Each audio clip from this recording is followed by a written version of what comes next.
episode was like a really weird fever dream. The Straw Hats end up partying with a bunch of Cloud Wolves, they're called, and they're all dancing around this campfire and this music is playing and it just feels like it doesn't even feel real. It's a really weird feeling episode. Like, I'm not against it. I'm very down for it actually, but I just thought it was funny. Like the change in tone from what's happening with the Shandian people fighting the priests and fighting for their tribe and to try to fight to get their homeland back and fight for their beliefs and this Kamakiri getting injured and it being really serious on that side, to the Straw Hats dancing with these wolves who are up on their hind legs and they're doing like the robot and the fucking and all drinking and partying. Like the juxtaposition and the change of tone is hilarious. But like I said, it's got this such a weird feeling and tone to it. I'm like I said, I'm not mad at it. I'm actually very down with it. I thought this episode was great. But besides that weird feeling, there was quite an interesting reveal in this episode that I thought was really great, and that was the fact that Nami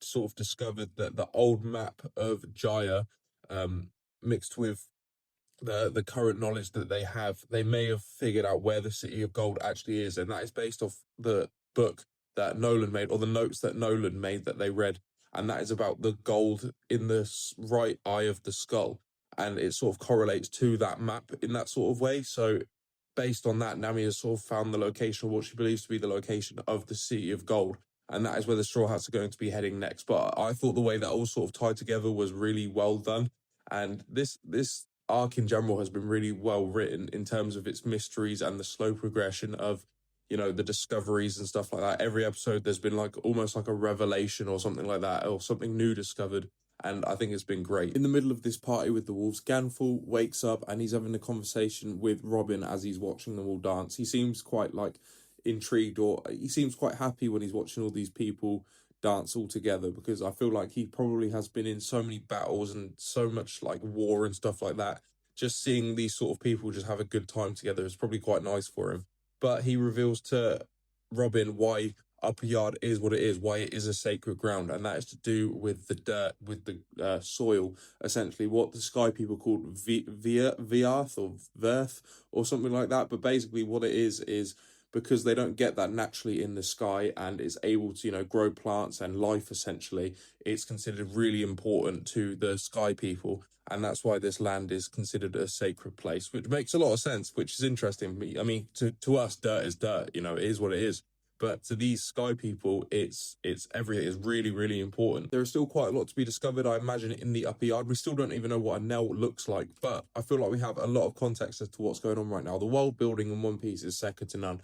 The way it builds up all of its places and its world and its islands and all that sort of stuff is actually incredible. Every island feels unique and has an interesting history, and learning about it is one of my favourite parts of the show. So that's great. Well, that's also why Robin joining the crew is such a great thing, because like I said, one of my favorite things about this show is the lore of each place and the history of it. And now we have literally an archaeologist join the crew, so that makes it even better. You know, we get to learn things in even more detail, it feels like, when the Straw Hats go to places, which I really enjoy. It wasn't the only thing in this episode. The Shandians are currently fighting the priests, or at least they were until Kamakiri got injured, and they've sort of retreated and they're recouping, and they're going to try again tomorrow pretty much. They're going to lick their wounds and then try and fight again tomorrow. But the priests have been called back to talk to Enel, so hopefully soon we're actually going to get to see what this guy looks like, how he talks, like who he is exactly. I can't wait to see that. I can't wait to see the priests interact with him, because he's what this whole thing has been about. You know, he's been about that Enel's the big bad of this arc, you know, so we don't even know what he looks like or what he's about really. So